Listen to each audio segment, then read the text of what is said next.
Hola.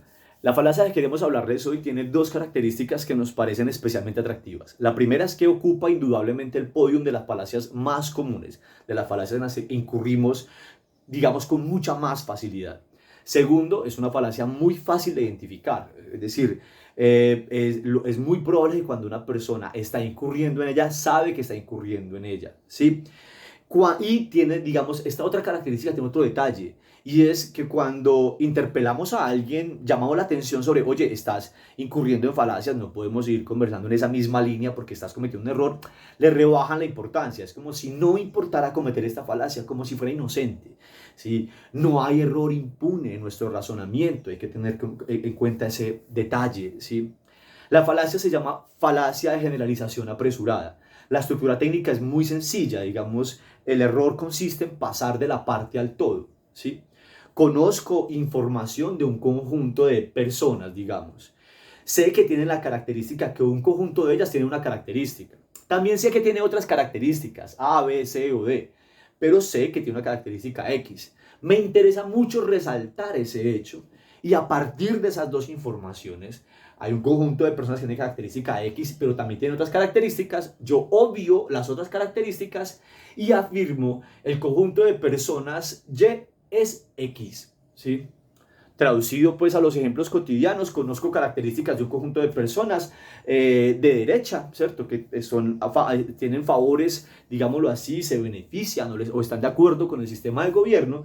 Sé de un conjunto de esas personas que son racistas, machistas y clasistas. Entonces afirmo todas las personas que están a favor del sistema de gobierno, todas las personas de derecha son clasistas, racistas o machistas. Conozco ciertas características de un conjunto de personas que están en contra de la estructura política y económica del gobierno, ¿sí? De la forma en que se ha gobernado, ¿sí?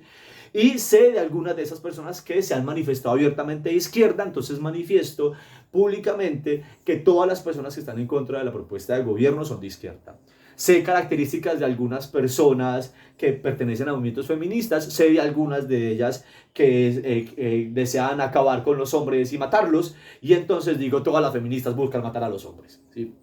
En fin, tenemos N cantidad de ejemplos cotidianos y lamentables con este hecho. Ya, es claro que el error fundamental consiste en dejar por fuera variables que también son variables constitutivas de estos individuos, de estos conjuntos. Las afirmaciones adecuadas no deberían ser ni los de derecha o los de izquierda o los que siguen este partido político o los que siguen este otro son X o Y, sino algunas de las personas que participan en estos movimientos son X o Y, algunas personas, incluso cuando decimos es que son la mayoría, hay un problema estadístico, es un sesgo estadístico. Salvo que tengas la información de la mayoría real, tú no puedes saber si aquello que estás diciendo pertenece a la mayoría.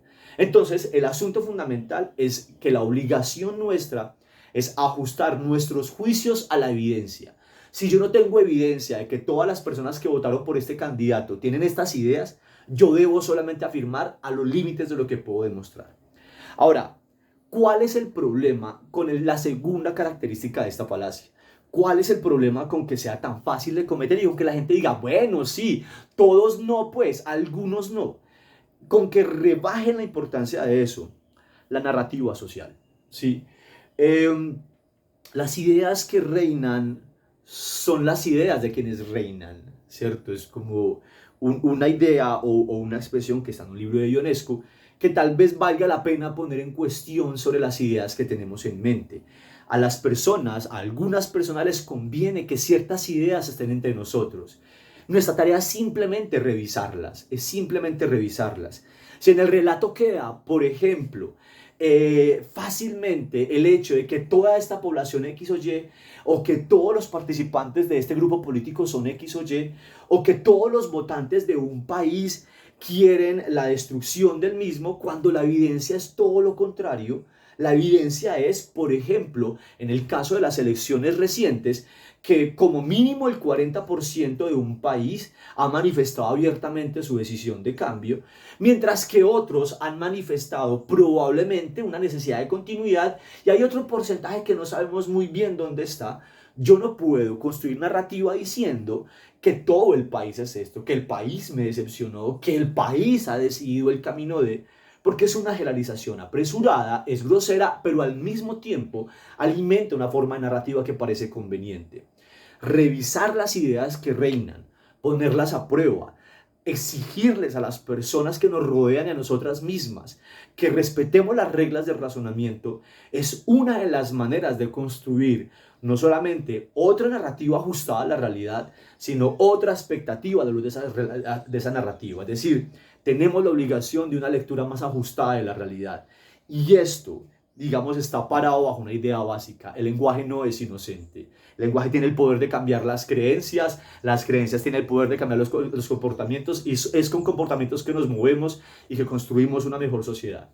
Muchas gracias por seguir los contenidos. Esperamos ofrecer algunos otros contenidos para las discusiones familiares, que es lo que ahorita está como también álgido.